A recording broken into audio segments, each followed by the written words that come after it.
दुसरी गोष्ट 2 सप्टेंबरला आदरणीय अजितदादांच्या दौऱ्यात आम्ही होतो. हा माझा 2 सप्टेंबरचा फोटो आहे. 2 सप्टेंबरला हा फोटो झाल्यानंतर कुठेही माझ्या हाताला जखम नाही.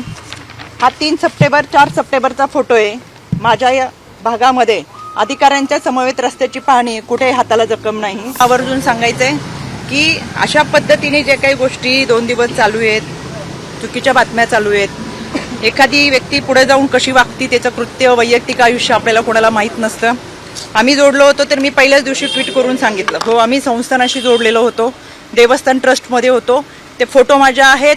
अनेक वर्षापूर्वीच्या आमच्या कुटुंबाबरोबरचे फोटो तिथं होते आणि एखाद्या गुरुची पती पत्नीची पाद्यपूजा करत असताना गुरुपौर्णिमेच्या दिवशीचे फोटो आहेत. विशेष म्हणजे अनेक लोकांचे फोटो याच्यामध्ये आहेत, पण केवळ महिला म्हणून ज्या पद्धतीचं सॉफ्ट टार्गेट गेल्या 2 दिवसामध्ये करतात ते अत्यंत चुकीचं आहे. काही जणांनी पत्रकार परिषद घेऊन सातत्याने चुकीच्या बातम्या पसरवण्याचा प्रयत्न केला. कुणीतरी त्यांच्या आजच्या बातमीत दाखवलं 2 सप्टेंबरचा फोटो आहे. तर हा माझा हा फोटो आहे 12 सप्टेंबरचा. ह्याच्यावरची 1 तारीख पुढची खोडली आणि 2 सप्टेंबर दाखवलं आणि काहीतरी त्या दिवशी अमावस्या पौर्णिमा काहीतरी आहे असं चुकीचं दाखवलं.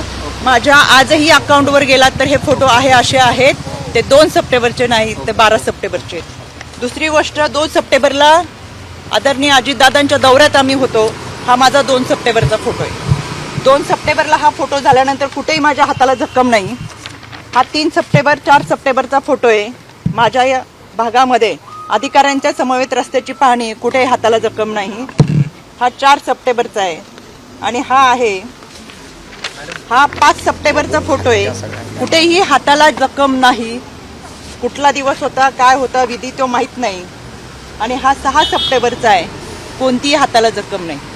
कायद्याच्या चौकटीतून ह्या सगळ्यांना आम्ही नोटिसा पाठवूच.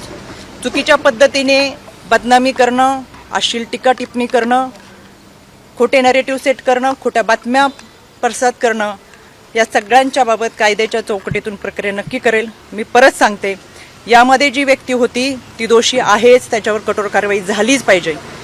आपल्याला कोणत्याही व्यक्तीच्या वैयक्तिक आयुष्याबद्दल काही माहिती असायचं कारण नाही. आणि आज आपण ज्यांच्याबरोबर आहेत ते पुढे जाऊन 4 वर्षांनी 5 वर्षांनी काय करणार आहेत हे याची कल्पना आपल्याला नसते.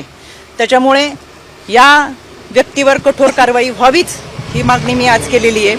आणि या सगळ्या गोष्टींचा निष्पक्षपणे तपास व्हावा.